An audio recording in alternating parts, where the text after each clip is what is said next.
Hello, I thought I'd say hi and hope that the beginning of spring has sprung where you are. Where I am, it's back and forth and craziness. I don't know about you, but this winter for us in the Northeast, it feels like it's dragging on forever. But I'm doing my best to stay positive and set some new goals for spring. Have you done that yet? Have you done that? I think that's the most promising thing about seasonal changes. I think for each season there's a new one, but for me, spring is renewal, starting over, creating new goals. Some people see that for New Year's and New Year's Eve, but for me, it's springtime. So I hope you're setting some good goals for yourself and feeling renewed. And if you're missing someone in spirit, my heart goes out to you, and I know it's hard to feel upbeat and positive, but I do feel that there are a couple things I'd like to share that will hopefully um, help you balance the missing of your loved ones and also enhance the communication that you can have with them. Um, it's very hard to do. I know, like, as a medium, when I get ready to work with a client, I have to meditate, pray, or daydream to try to get my own life and even my own grief, try to push it aside a bit. Sometimes I can't do it and I have to reschedule a client because I'm hurting so bad. But the times that I have found that I've been able to push through that and be there for myself or clients are steadfast and true things. And I'd like to just share them a little bit. One thing that I love to do, and it sounds a little odd, but it does work. And I think if we can have these little techniques to give grief a big old black eye, why not try it, right? One is if you were to, in your head voice right now, a head voice means you don't say it out loud, you say it inside. If you were to whisper your name in your head voice, could you do it right now? Go ahead, do it. I'm going to do it too. Okay. Now, stick with me. Now, if you were to, in your head voice, scream your name, do it now. Okay. Do you see how you're able to change the volume and the modulation in your mind? Well, that means that you can also make a choice and change your thinking to today, even though I feel bad, feeling bad through grief is normal, can't fix normal. Even though I feel bad, I'm going to change my thinking and I am going to think of something wonderful that I did for my loved one when they were here. And I'm going to do that or think about it and keep that with me in my thoughts throughout the day. What that does is it creates a spiritual awareness of what you're seeing. So you're not being fooled or guided by what grief says, even though there's a lot of truth about grief. You're not here anymore. I know that's true. But if we want to be good mediums or even personal channelers, we have to change our thinking. Like when I get ready to see a client, I have to change my thinking. I'm not of this world right now. I'm dead to self. I've got to communicate to the non-physical world right now. Well, that's kind of easier to do if you're not sad or grieving someone.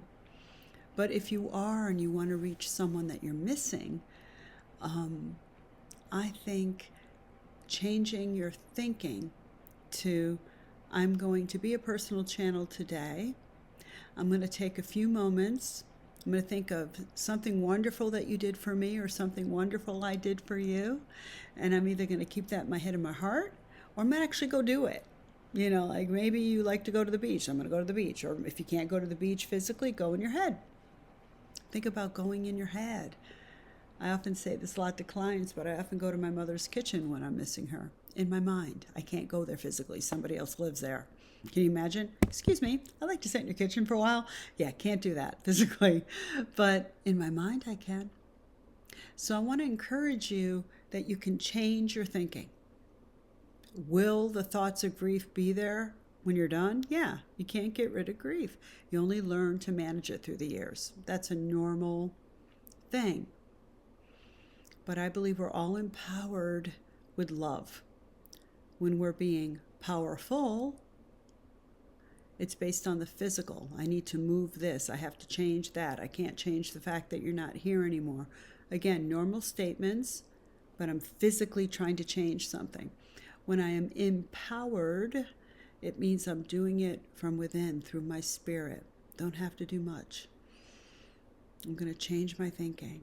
I'm going to do it right now. I'm going to think about the purpose of why I was in your life, why you were in mine, and maybe even find something physical to do to take back that power of love. Does that make sense? I hope it does. And I wish you all the best during your time. If you're grieving, grieving is so hard. And if you're not grieving, but you're looking to shift and change your life, you can use that same technique. Yes, you can. I use the technique of it's springtime, it's renewal, time to look at new things, time to do new things, time to shift and bring about newness. Go out in the sunshine, which I've been missing all winter. You know what I did? I bought one of those machines or lights. You know those lights that kind of mimic sunshine? That really helped during the winter. I don't like the winter, but I find things to like about it as I'm going through it. That's changing your thinking.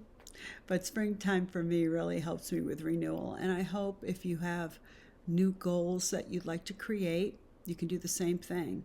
In my mind, oh, I'm stuck at this job. I'm always going to be second fiddle to so-and-so. Well, you can say, wait a minute. I envisioned this job and I got it.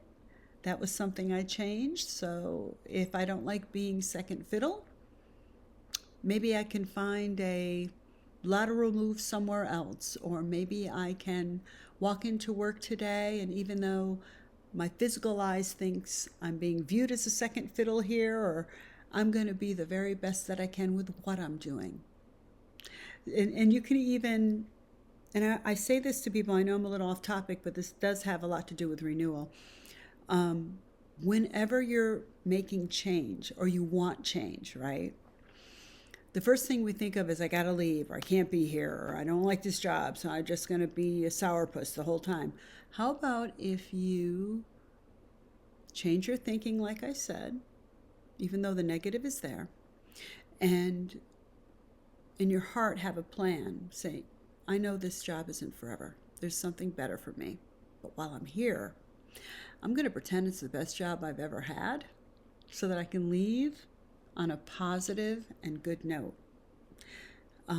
Even if you're, say, wanting to move from your home and it's not selling, I think part of the reason it's not selling is you got this feeling, I don't want to be here, I don't want to be here, I don't want to be here.